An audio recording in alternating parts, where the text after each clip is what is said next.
wherever your energy is flowing, that's what's going to start manifesting in your life. So let's look at a real life practical example. You've all been to the movies before. This moment, you're a sum total.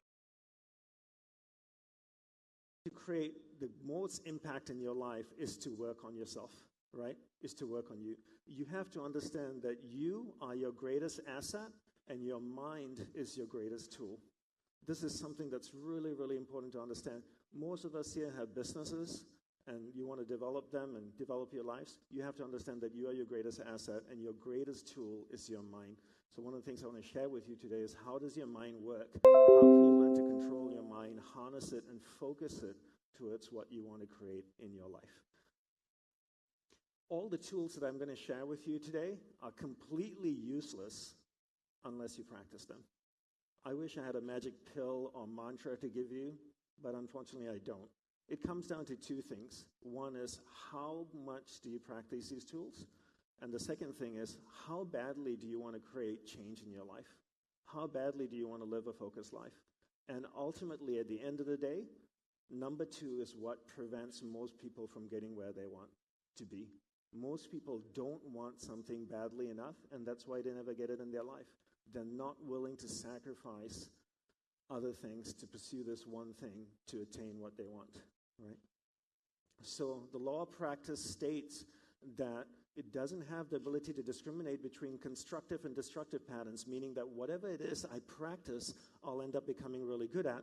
If I want to play for the Indian national team, cricket team, right? How many hours a day would you recommend I practice? 7 hours a day, maybe 5, 6 days a week. And after 6 months, would I play for the cricket team? Well, thanks for your faith in me.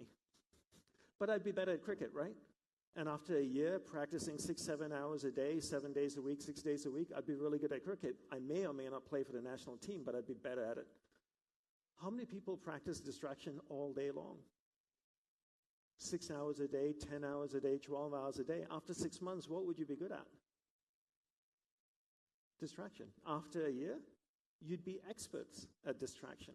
Most people can't concentrate because that's what they practice because they practice distraction all day long. And people are masters at distraction. If you practice something 10, 12 hours a day, 7 days a week, you will be a master at it. Life. Life is a manifestation of where we invest our energy. The best way to understand the statement is to understand how energy works. And the best way to understand how energy works is to look at energy the same way we look at water. If I took a watering can and I watered a garden bed, would the weeds grow or the flowers grow? Which would grow? Both, right? Water has no ability to discriminate between the weeds and the flowers. Whatever it is I water will start to grow and manifest, right? Energy is the same way too. Energy has no ability to discriminate between what's positive and what's negative. Whatever it is I invest energy into will start to grow and manifest in my life. So right this moment, you're a sum total of where you have been investing energy your whole life. You want to manifest something, you want to create something in your life, don't put time into it, rather invest energy into it. Whatever it is you invest energy will start to grow and manifest in your life. So how do we learn to create our future? In manifesting the future we want, the first thing we need to know is discover what is our purpose, right? Businesses have mission statements, have vision statements, right? You define them clearly. We should have a purpose for our life as well. Most people have no idea what their purpose in life is. Now, I work with some very successful entrepreneurs and athletes, right, who have built multi-million, multi-billion-dollar companies. When I ask them this one single question, what's your purpose in life? Most people have no idea, right? But if you look at your mundane life, every day, your mundane day-to-day routine is all driven by purpose. When you get in the car to go somewhere, it's driven by purpose. Do you ever get in your car just to go for a drive? Probably not in Delhi or Mumbai traffic, right? Whenever you get in your car, you're either going for dinner, or going to a meeting, or going to work, or doing something.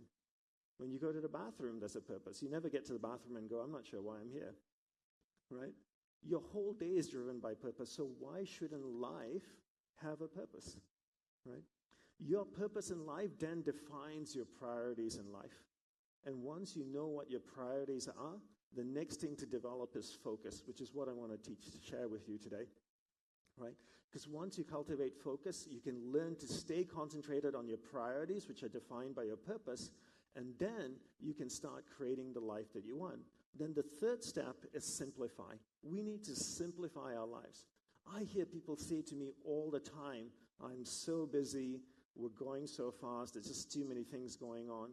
Nobody is asking you to do the million things that you do. Nobody is holding a gun to your head, forcing you to do the million things you do. You choose to do them. And people say the world's going so much faster today. Everything is moving so much faster. That's not true. You're not walking faster. You're not eating faster. You're not peeing faster. Right? You're just doing way too many things. We need to simplify. What do we simplify to? We simplify to the priorities in our life that are defined by our purpose. And part of simplification is sacrifice. What does sacrifice mean? It means who and what are we willing to give up in the pursuit of simplifying our life, right? In order to focus on something, we need to take our focus off something else, and that's where the sacrifice comes. So to summarize these 4 steps, I would say, who and what are you willing to sacrifice in the pursuit of simplifying your life so that you can focus on the priorities in your life that are defined by your purpose? Does that make sense? Right? So these are the sequence, and what we want to learn today is the focus part. I want to also touch a little bit on leadership, right? Leaders solve problems, but you can't solve problems if you can't stay focused. How do you expect to solve a problem if you can't stay focused on it for longer than 5 seconds? In order to solve something, you need to be able to stay with it long enough till you can come to a conclusion, till you can come to a solution. But most people can't concentrate. Now, I was here yesterday evening during the presentation, and gentleman Steve was speaking, and Prime Minister Modi was speaking as well. Do you know how many people were on their phones? More than half the audience on their phones. And there was a gentleman sitting a few seats away from me scrolling up and down his inbox. He didn't even click on any of the messages to read or reply to them. He was just scrolling up and down. People were WhatsApping, they were on social media. Do you know how much time, energy, and financial resources are wasted on a daily basis because people cannot concentrate? You want India to grow economically? You want to build great businesses? But you're hemorrhaging money by the millions, billions. Time, energy is wasted with epic proportions because people cannot concentrate. You hire someone for 10 hours a day, but they're probably only working for 2 because the rest of the time they're distracted. So why pay them for 10 hours? Pay them for the hours that they actually focus, right? And we'll talk about why people can't concentrate. At the heart of leadership is selfless service, right? If we want to grow a nation, if we want to develop in the world, we need to learn to serve selflessly. We need to put our needs and wants aside. We need to start thinking about the bigger picture. How can we serve? The best way to do this is to push the horizon and think long term, right? What do I mean by pushing the horizon? Most people think short term, 1 year, 3 years, 5 years, 10 years. And when you think that way, you tend to be more selfish. But if you think longer in terms of 50 years, 100 years, now you think more selflessly. So for me, for example, I have a 50-year plan for my life. And then for my project that I'm building in Costa Rica, my retreat center, I have a 300-year plan for that project. And when I think 300 years ahead, I make completely different decisions than I would if I was thinking 1 year, right? Now, let me ask you this. These questions I'm going to ask you are pretty obvious, the answers to them, right? So, but just humor me and answer me when I ask you them. How many of you have children? How many of you love your children? And if your children were to have children or have children, meaning that you have grandkids, how many of you would love your grandkids? And if your grandkids were to have children, how many of you would love your great-grandkids? Okay, keep humoring me. And if you were so blessed that your great-grandkids were to have kids and you were alive to see your great-great-grandkids, would you love them? How many of you would love them? Now, let me ask you this question. What are you doing in your life right now to ensure that your great-grandkids will have an environment to live in that's sustainable? Are you doing anything? And if you're not, then you don't really love them. When you think short-term about your kids and getting them to college, that's fine, 5, 10 years. But if you think 100, 150 years, and what your great-grandkids might be doing, and where might they be living? Do they have clean air, fresh food to eat, an environment that can sustain and support life? What are you doing to support them? If you're an entrepreneur, then you have two skills that two qualities that most people don't have. The first one is that you have the ability to create something from nothing. That's what entrepreneurs do. The second skill that you have, a quality that you have, is that you have the ability to perpetually solve problems. How many of you that run companies or businesses solve problems all day long? Then it's on you to take that responsibility. The burden of responsibility is on you then to solve global challenges. But to get to the place of solving global challenges, we need to learn to focus. Okay. What is the impetus for leading a purpose-focused life? For me, it's death. Death's the greatest impetus for leading a focused life, right? I do not believe that life is short, but I definitely do believe that life is finite. There's a clear, definitive end to it, right?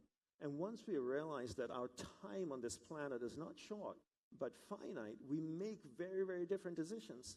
Now, all of you are here till the end of the day, right? And just imagine that this conference was taking place in your hometown, and someone were to walk in the door right now and said that everybody in this room has 3 hours to live. How many of you would stay for the rest of the conference? You wouldn't, right? You'd go home. You'd go see your loved ones. Would you go shopping? No. Would you stand at the chaiwala stand in line, wait 10 minutes to buy a cup of chai? You wouldn't, right? When you shrink time, the clarity of focus increases exponentially. We all live our lives like we're going to live forever, but that's not the case, right? Just realize every day that your life is finite, and when you realize that's the reality, you make very, very different decisions. It forces you to think in a focused way. Understanding the mind. If there's one thing you can take away from my talk this morning, I hope it would be this topic. I spent 10 years living as a monk. I'm no longer a monk anymore. I'm a Hindu priest. As a priest, most of you know I can get married and have a family, and I do have a wife and daughter in New York, and I'm an entrepreneur and have a business, right? And I would say the biggest thing I took away from my time as a monk and what I learned from my guru is about understanding the mind. If you could take this one thing away, I feel that would create great leverage in your life. So in understanding the mind, we need to understand two things. We need to understand the difference between awareness and the mind. Let's define what each of them are. I define the mind as a vast space with many different areas within it. So imagine a vast space with many different areas. One area of the mind is anger. One area of the mind is happiness, joy, food, sex, photography. There's so many different areas of the mind, okay? Let's call that the mind and put that aside. Now, I define awareness as a glowing ball of light. So imagine a ball of light, an orb that can float around, right? Let's call that awareness. So I've defined what the mind is, and I've defined what awareness is. Now let's see how both of those work together. When your awareness, your ball of light, moves to a particular area of the mind, it lights up that area of the mind, and you become conscious of it. So if your ball of light moves to the angry area of the mind, it lights up the angry area of the mind, and you become conscious of it. You become conscious of being angry. Are you angry? No, you are in an area of the mind called anger. Now, if your awareness moves to the happy area of the mind, it lights up that area of the mind. You become conscious of being happy. Are you happy? No, you are in an area of the mind called happiness, right? So the summary is you're not the mind, rather you're pure awareness moving through different areas of the mind. And this is super important to understand. You're not the mind, rather your awareness moving through different areas of the mind.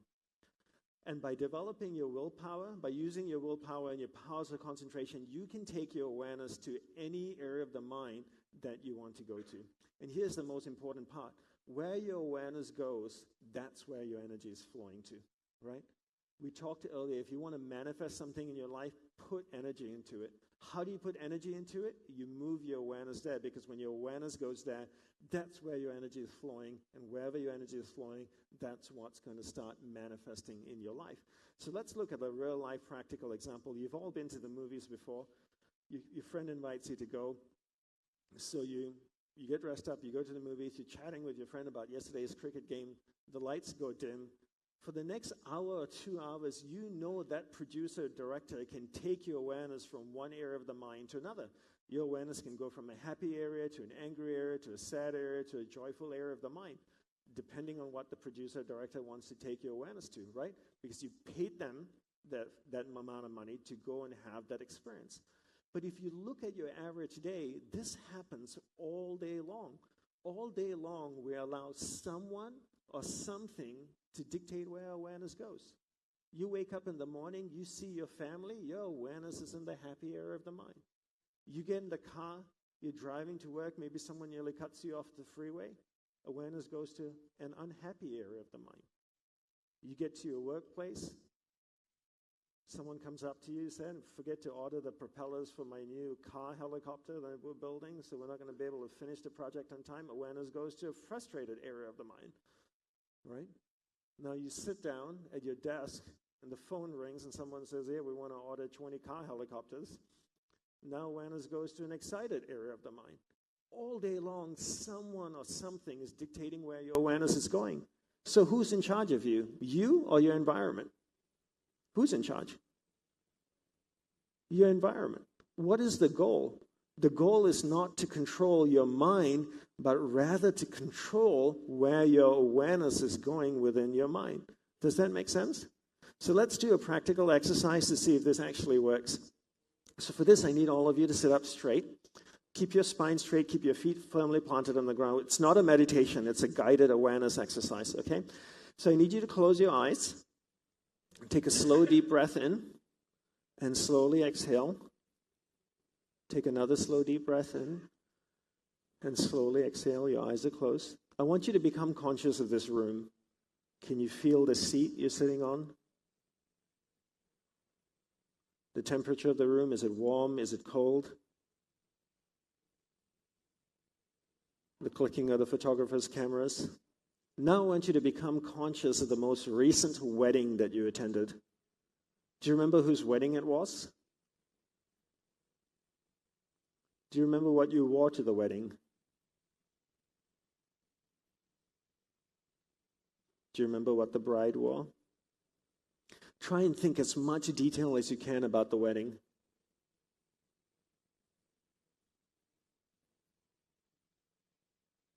How was the food? Was it good? Was there good music? Dancing? Was there alcohol? Did you drink a lot? Your eyes are still closed. I want you to become conscious of the most recent vacation that you went on. The most recent vacation that you went on. Where did you go? What type of vacation was it? Was it a holiday in Europe? Visit to America? Beach holiday? Was it a yoga retreat? How was the weather where you went? Hot, cold, snowing? Try and think as much detail of the vacation as you can.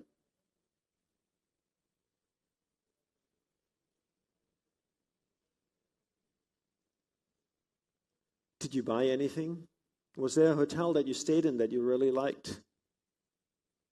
Now your eyes are still closed. I want you to become aware of the room again. Are you sitting up nice and straight? Or are you hunched over? Can you feel the chair you're sitting on? Can you hear the noises around us? Can you feel the temperature of the room? The sound of my voice? Okay, you can open your eyes and lean back in your chairs. Thank you for doing this exercise with me. This exercise is really to prove two things to you. One is there's a clear separation between awareness and the mind.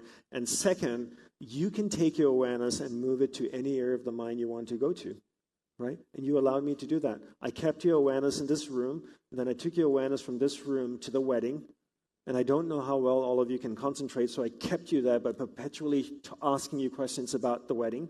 Then I took your awareness from the wedding area of the mind to the vacation area of the mind, and you started thinking about the vacation. And when you were in the vacation area of the mind, you were no longer thinking about the wedding or the room. And then I brought you from the vacation area of the mind back to the room again. Who's in charge of you or me? This is a question. I'm in charge, right? I took your awareness from one area of the mind to another. This happens all day long. All day long, we allow someone or something to dictate where awareness goes. And if they're dictating where awareness goes, they're dictating how we're feeling. If I said to you, that jacket is ugly, did you pay 20 rupees for that? You might get upset. No, I've taken your awareness to an angry area of the mind. But who's in charge, me or you? If you allow me to do that, then I'm in charge. If you don't allow me to take your awareness to an area of the mind that you don't want to go to, then you're in charge. But all day long, we allow someone or something to dictate where awareness goes, and we essentially become a slave to everyone and everything around us. Can you reset the timer for another 10 minutes? Because I was given 30 minutes, and you started the timer at 20. Thank you. So what is the goal? To control awareness or to control the mind? Awareness. And is awareness and the mind the same thing or different? I'm sorry, I don't hear so well. Different. What moves? The mind moves or awareness moves? Does the mind move? Thank you. You're a very good student. It's really important to use the correct terminology, right? Never say, my mind moves all the time. You hear people say this all the time, right? I have a monkey mind. Technically, that's an incorrect statement. Your mind does not move. It's your awareness that's moving within the mind. Now, I took your awareness, right, from this room to the wedding, to the vacation, back to this room again. Let's do this exercise one more time.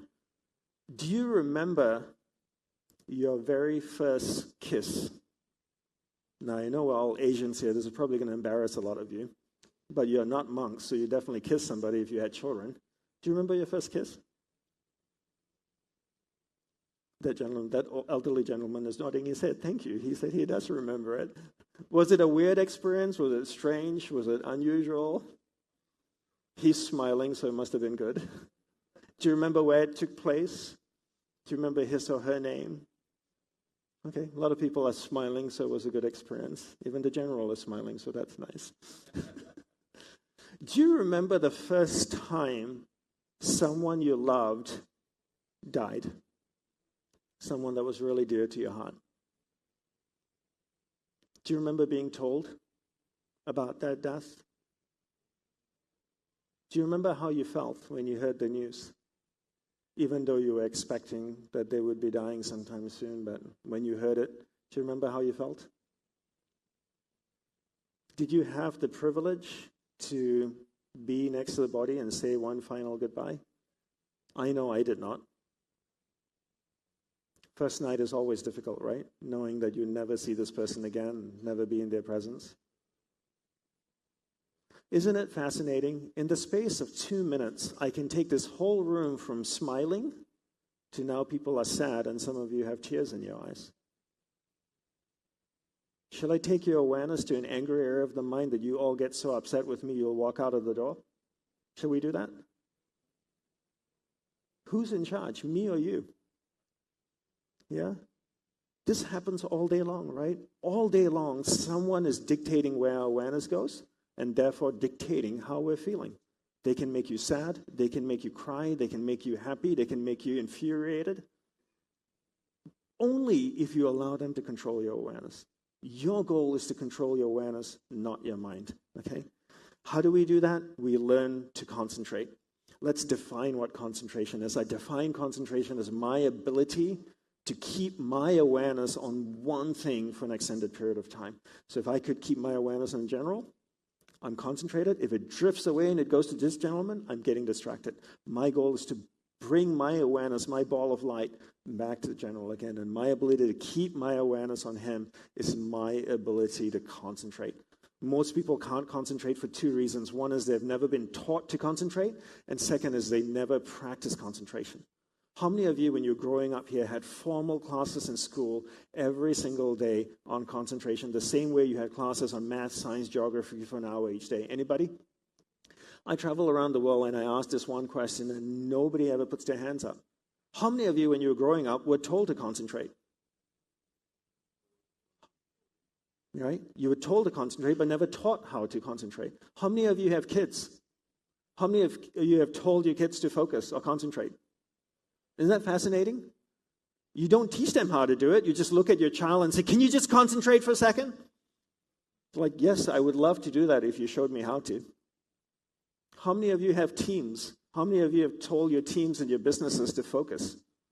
Hey guys, we have this big project coming up. We have a launch in 2 weeks. We need everybody to be focused.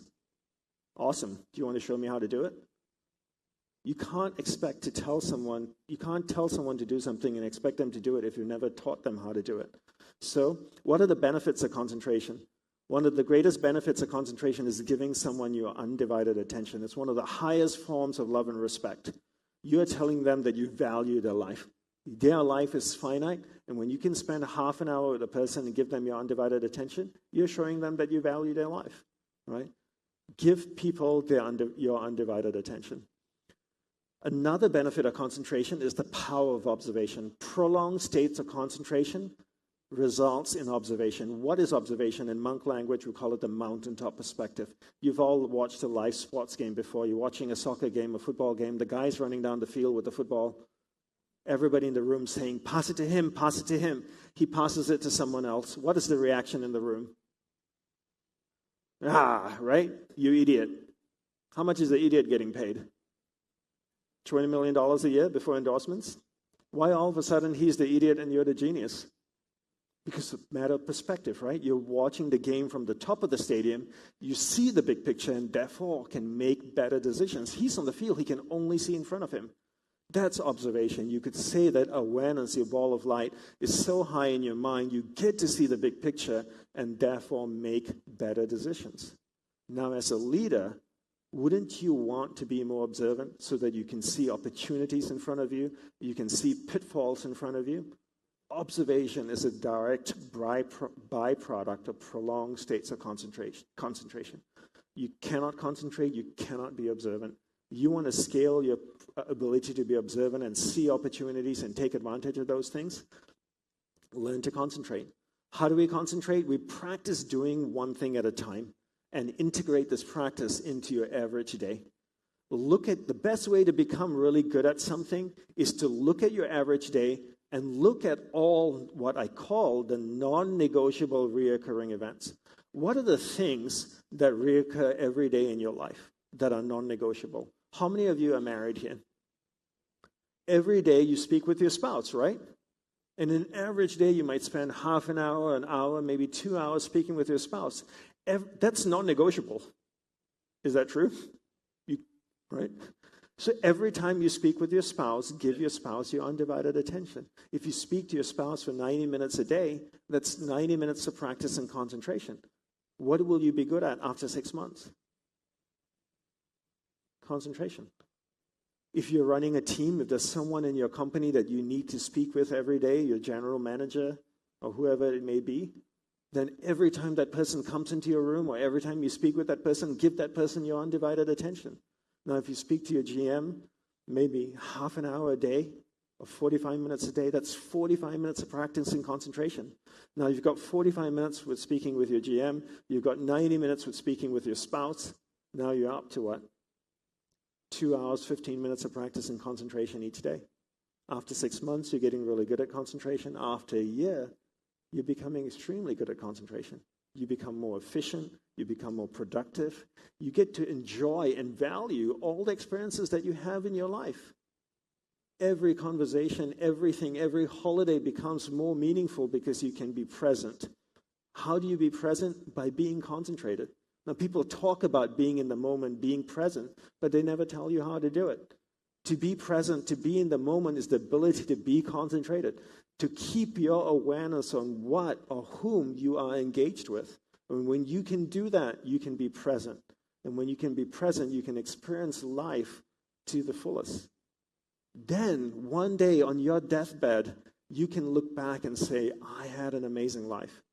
3 years after I joined the monastery, my guru died. And one of the last things he said on his deathbed was, what an amazing life, I would not have traded it for anything in the world. What an amazing life, I would not have traded it for anything in the world. Now, what words to hear from a dying man? To be able to look back on your life, on your deathbed, and go, that was spectacular. And the only way you can do that is to have crystal clear clarity on your purpose in life, to develop unwavering focus, to learn to control your awareness, and focus your awareness on your purpose and the priorities that come as a byproduct of your purpose. Okay? So your homework is to list 3 opportunities in your average day that you can practice the fine art of concentration, right? 1, maybe giving your spouse your undivided attention. These need to be reoccurring events. So I want you to do this as your homework so that you actually have some takeaway actionable items. So to quickly summarize, I want to end my talk, I want to share with you 2 quotes that my guru used to say to the monks all the time, and this is a picture of him. He used to say to the monks, proceed with confidence, right? And I love that phrase, proceed with confidence. You can proceed with confidence once you know how to manifest something. How do you manifest something? You put energy into it. How do you put energy into it? You move your awareness, your ball of light to it, because where awareness goes, energy flows. And when you can learn to control your awareness with your powers of concentration, you can learn to control where energy is going. And when you can learn to control where energy is going, you can control what's manifesting in your life. And once you know how to do that, you can proceed with confidence. The other thing he used to say all the time is, life is meant to be lived joyously. It truly is. If you're not living a joyous life, make adjustments. You have one life. You don't get a second shot at this, right? Even if you believe in reincarnation, which I do, but in my next life, I could be a 6-foot-tall blonde girl named Olga, right? I have one life as Dandapani, and I want it to be amazing. So take advantage of this one precious life that you have, okay? So thank you very much, everyone, and I hope you'll go away and learn to control your awareness in your mind. Thank you.